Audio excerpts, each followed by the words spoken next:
10 ఏళ్ల పాలనలో గురుకుల విద్యార్థులను బీఆర్ఎస్ ఏమాత్రం పట్టించుకోలేదన్నారు మంత్రి అడ్లూరి లక్ష్మణ్.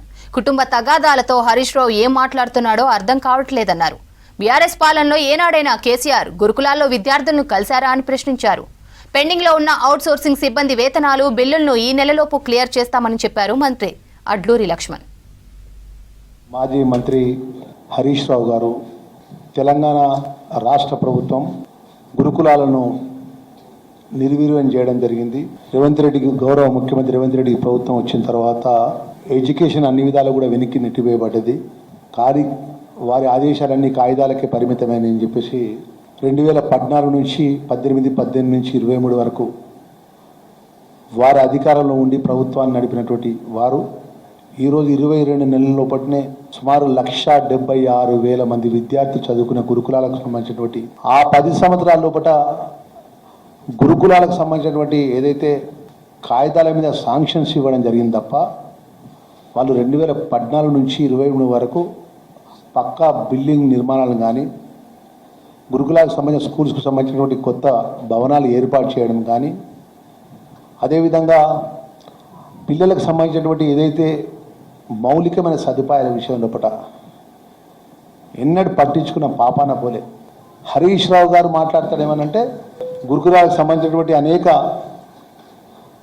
అన్ని విధాలు కూడా పట్టించుకోవట్లేదని చెప్పి మాట్లాడుతున్నారు. 5th class to 7th class వరకు ఉన్న పిల్లలకు డైట్ ఛార్జ్, కాస్మెటిక్ ఛార్జ్ పెంచడం జరిగింది.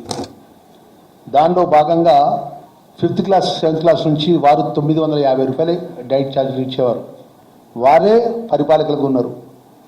ఈ రోజు కూడా సుమారు 1,70,000 మంది గురుకులాలు చదువుకున్న పిల్లల గురించి కనీస భోజనం గురించి డైట్ ఛార్జీలు పెంచాలి, మెస్ ఛార్జీలు పెంచాలి, కాస్మెటిక్ ఛార్జీలు పెంచాలని ఎన్నడూ కూడా ఆలోచన చేయలే.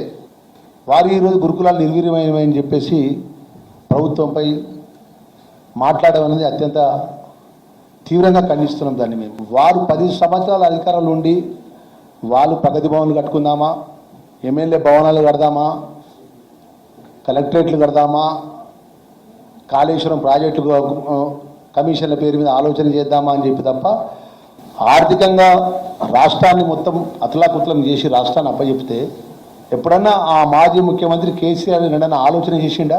డైట్ అంటే సోమవారం రోజు ఏం డైట్ ఉంటుంది, మార్నింగ్ బ్రేక్ఫాస్ట్ ఏముంటుంది పిల్లలకు, వెల్ఫేర్ స్కూల్స్లో చదువుకున్న పిల్లలకు మధ్యాహ్నం ఏం లంచ్ ఉంటుంది, రాత్రి ఏ డిన్నర్ ఉంటుంది, డైట్ యొక్క బుక్ ఉంటుంది ఆ ఒక హాస్టల్స్లో. ఏ గురుకుల హాస్టల్కైనా పోదాం రమ్మనండి, హరీష్ రావు రమ్మనండి, నేను తీసుకెళ్తా.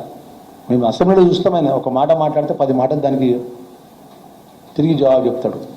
మరి ఎందుకు కవిత గారు మాట్లాడితే జవాబు చెప్పలేకపోతాను?